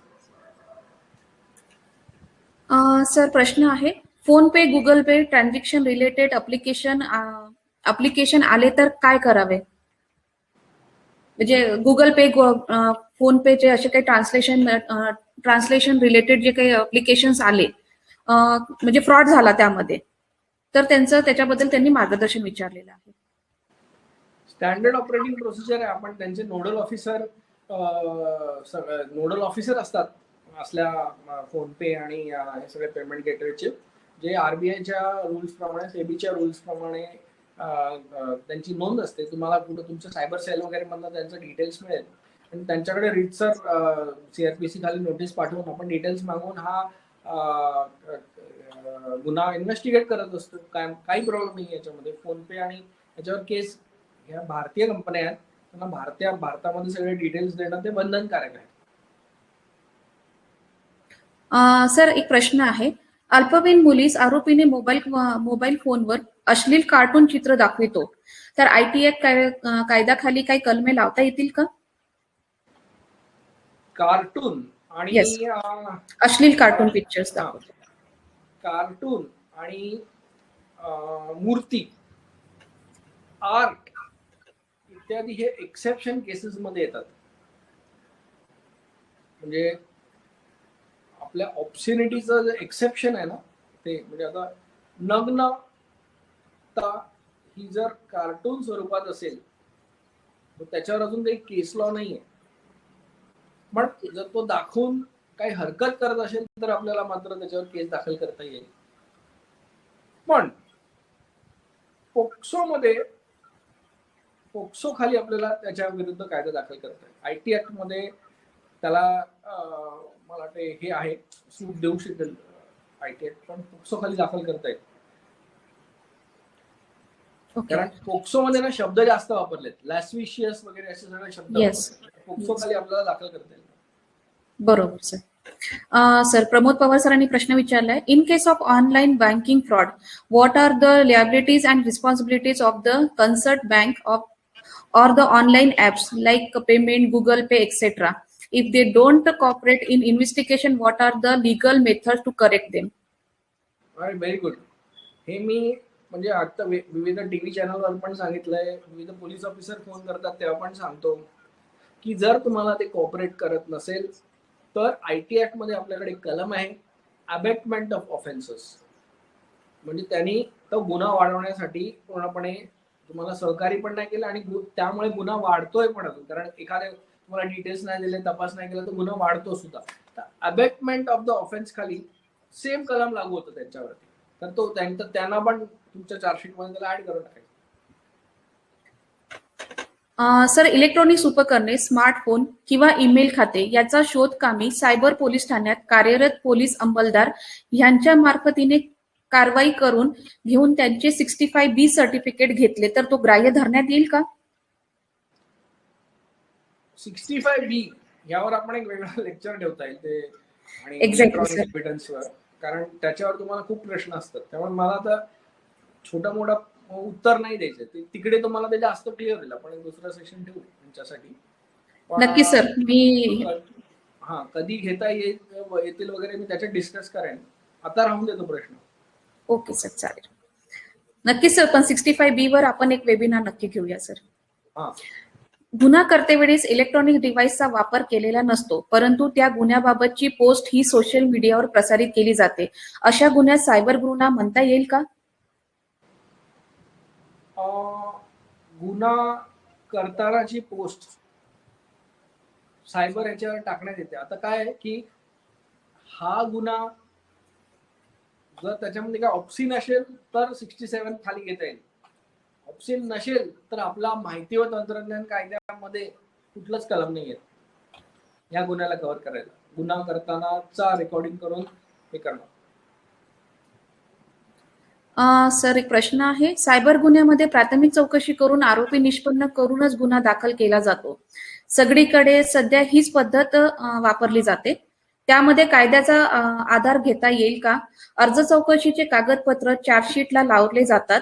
त्यामध्ये आयोला काय अडचण येऊ शकतात? तसेच मूळ आयो सायबर पोलीस स्टेशन चे मार्फत सर्व पत्रव्यवहार करतात. ते योग्य आहे का? हे जे चाललंय, जर तुम्ही मला विचारलं तर हे तुम्ही आपला स्टँडर्ड ऑपरेटिंग प्रोसिजर बनवलं, म्हणजे पोलिसांनी केलेलं आहे. मग अशी पण मी सांगितलं तसं की तुमच्या वरिष्ठांनी दिलेली तुम्हाला, म्हणजे ही प्रोसेस आहे. CRPC असं सांगत नाही की तुम्ही असं करा, म्हणजे आधी इन्व्हेस्टिगेट करा आणि मग ऑफेन्स, असं नाही होत. ते ऑफेन्स घडलेला आहे, कॉग्निझेबल ऑफेन्स आहे, म्हणजे तो गुन्हा दाखल करूनच इन्व्हेस्टिगेशन करायचं असतं. पण आता तुमच्या वरिष्ठांनी बनवलेला प्रोसेस आहे, पोलीस मॅन्युअल मध्ये त्याची काही एंट्री असेल तर तुम्ही तो संदर्भ घेऊन त्याला पुढे जाऊ शकता. म्हणजे मी काही ह्याच्यावर सांगितलंय की असे जर तुम्ही काही तुमच्याकडे कल्चर निर्माण करत असाल तर त्याची नोंद करून त्याला ऑफिशियल करा ना. म्हणजे पोलीस मॅन्युअल मध्ये लिहा किंवा काही पत्रक काढा की असं असं करण्यात येत असेल. ते उगीच हवेत ठेवून कुठला तरी ऑफिसर त्याच्यात अडकेल किंवा ते पूर्ण इन्व्हेस्टिगेशन कुठला तरी डिफेन्स लॉयर घेऊन कचऱ्यात टाकेल, असं करू नका. म्हणजे ती केस जर तुम्हाला असं उलट इन्व्हेस्टिगेशन करायचंय, करू शकता इन्व्हेस्टिगेशन, पण मग त्याला कायद्याच्या कचाट्यात बसवा आणि मग पुढे घेऊन जा त्याला. सर, जर कोणी हॅकिंगचा प्रयत्न केला तर तो गुन्हा होईल का? Exactly. Section 43A read with section 66. उदाहरण देतो. तुमच्या बायकोने किंवा तुमच्या गर्लफ्रेंडने तुमच्या मोबाईलवरती तुमचा पासवर्ड गेस केला. आता त्यांनी तुमच्या मोबाईलमध्ये शिरली नाहीये ती किंवा शिरला नाहीये तो, फक्त गेस केलाय. सो 43A सह 66 लागू. कारण 43A काय म्हणतो, ऍक्सेसेस और ट्रायज टू ऍक्सेस, म्हणजे दोन्ही आहे त्याच्यामध्ये ऑप्शन. तो ऍक्सेस करतोय किंवा ऍक्सेस करायचा प्रयत्न करतोय. ह्या दोन्ही ह्याच्यासाठी 43A सह 66 लागू. पासवर्ड गेस केला तरी लागतंय, शिरायचा प्रयत्न केला तरी लागतंय, 43A सह 66 लागू. लास्ट टाइम आहे शेवटचा प्रश्न. Yes sir. चाइल्ड पोर्नोग्राफीचे गुन्हे दाखल झाले आहेत. त्यात ITAचे कलम लागले आहेत. यातील आरोपीला पोलीस निरीक्षक दर्जाच्या खात्यातील अधिकाऱ्यांकडून अटक करता येईल का? त्याच्याकडून मोबाईलची जप्ती करता येईल का? याबाबत कायदेशीर मार्गदर्शन व्हावे. कुठल्या कलमाखाली गेलाय? IPC की IT? IT act. IT खाली. हो, पोलीस निरीक्षकांकडून IT ऍक्टचं कलम लागलं असल्या कारणाने पोलीस निरीक्षक कडून तुम्हाला मोबाईल जप्त करता येईल. फक्त मोबाईलच नाही तर त्याच्या वेबसाईट्स असतील जिकडे त्यांनी काही अपलोड केलं असेल तर त्यांना पत्र पाठवून ते तुम्हाला डाऊन पण करता येईल. म्हणजे आता सर्वात मोठा प्रॉब्लेम काय आहे की पोर्नोग्राफीचे जे गुन्हे घडतात त्यांना आपण अटक करतो. जोपर्यंत तो मुलगा बाहेर राहतो ना, म्हणजे आपण आत ठेवतो त्याला कच्चा कैदी म्हणून, तोपर्यंत तुम्ही ते सगळं काढून टाकायचं तिचं जे काय असेल ते, म्हणजे पत्र पाठवून फॉलोअप करून. आणि दुसरी गोष्ट आपल्याकडे सर्वात महत्वाची जबाबदारी आहे की आता माझ्याकडे एक नाशिकची केस आहे, त्यामध्ये मी सुओमोटो प्रो बोनो तिच्यासाठी लढलो. त्या 2 स्त्रिया मुली होत्या, त्यांच्या नग्न फोटो त्यांनी स्वतःच काढून दिले होते त्यांच्या बॉयफ्रेंडला. मग तो बॉयफ्रेंड वेडा होता, त्यांनी ते जवळजवळ 430-420 वेबसाईट्सवरती टाकले त्यांच्याकडे फोटो आणि व्हिडिओ. अफेअर चालू असताना टाकले ते. तर त्यावेळेला काढले ते आपण जेवढे काढता येतील तेवढे. तरी काय होतं, वेबसाईट्समध्ये काय होतं, वेबसाईट कॉपी करत जातो आणि इंस्टाग्राम वगैरेवरती धंदा चालतो की मला ह्याचे फोटो हवेत, त्याचे फोटो हवेत. आता तो त्याला 1.5 वर्ष आपण आत ठेवलं, 5 वेळा बेल त्याची रिजेक्ट केली. आता तो बाहेर आलाय. बाहेर आल्यावरती त्यांनी वेगवेगळ्या नावाने, त्याचं स्वतःचं नाव आणि वेगवेगळं, त्यांनी काय VPN वापरला असेल काय, अखंड इंटरनेटवर त्या मुलीचे फोटो आहेत आणि तिचं आता लग्न झालंय. विचार करा किती स्थिती खराब आहे. त्यामुळे पोर्नोग्राफीचं मॅटर हँडल करताना नेहमी लक्षात ठेवा की ते सगळे काढा आणि ती जी विक्टिम असेल तिला मदत करण्याचं हे ठेवा की परत जर असं झालं आणि तो जो कोणी आपण ज्या अक्युजला आपण हे करतो त्याला रिफॉर्म करा की परत त्यांनी असं करू नये. तरच आपण ह्या पोर्नोग्राफीचा जो रोग आपल्याला लागलेला आहे भारतीय संस्कृतीला, त्यातनं आपण स्त्रियांचं कुठेतरी त्यांना वाचवू शकू. नाहीतर तो कोणावरही होऊ शकतं. म्हणजे तुमच्या मुलींवर, तुमच्या बहिणींवर, स्त्रिया पोलीस ऑफिसर्सवरती हे जाम कॉमन झालेलं आहे. आणि स्वतः नेहमी अलर्ट राहा. तुम्ही पोलीस ऑफिसर्स असलात तरी अलर्ट राहा, आपल्याबद्दल नेहमी सर्च करत राहा. मी सगळ्यांना एक स्ट्रिंग देतो की लक्षात घ्या. आता समजा अनिता शर्मा हे जर कुठल्या पोलीस ऑफिसरचं नाव आहे किंवा तुमच्या मुलीचं नाव आहे, अनिता शर्मा न्यूड असं टाईप करायचं गुगलवरती आणि सर्च करून चेक करायचं. जर काय असेल तर गुगलची सर्च इंजिन तुम्हाला काय तुमचे फोटो कोणी मॉर्फ करून टाकलेले फोटो किंवा काय अभद्र लिहितंय असं काय असेल तर तुम्हाला तुमच्याबद्दल कळेल. दुसरी गोष्ट जाता आता सांगतो, सगळ्या जे काही कोणी आता मला ऐकतंय त्यांनी आपला स्वतःचा एक गुगल अलर्ट बनवा. Google alert, ALERT. अलर्ट म्हणजे काय की जर तुमच्याबद्दल कोणी कुठच्या पत्रकारांनी किंवा कोणीतरी काहीतरी अभद्र कुठेतरी लिहिलंय तर गुगल तुम्हाला तुमच्या जीमेलच्या मेलवरती एक मेल पाठवतो की तुमच्याबद्दल हे छापलं गेलंय म्हणून. तर तुम्ही लिंक करून त्याच्यावर ऍक्शन घेऊ शकता. नाही तर काय होतं की पहिलं छापलं, कोणीतरी पहिलं तुमच्याबद्दल लिहिलं, दुसरं लिहिलं, एकदा का 2-3दा आले ना की मग ते ऑटोमॅटिक रेप्लिकेट मग काढायला मुश्किल होऊन जाते. पहिल्यांदाच कोणी लिहिला किंवा लगेच ऍक्शन घेऊन ते काढलं तर मग ते पसरत नाही. म्हणून गुगल अलर्ट तुमच्याबद्दल लावून टाका. तुम्हाला माहित होत राहील की कोण कसं तुमच्याबद्दल बोलतंय, काय करतंय. सायबर सुरक्षित राहा तुम्ही सुद्धा आणि तुमच्या आसपास सुद्धा, आणि आपल्याला समाजाला पण सायबर सुरक्षित करायचं. धन्यवाद, नमस्कार.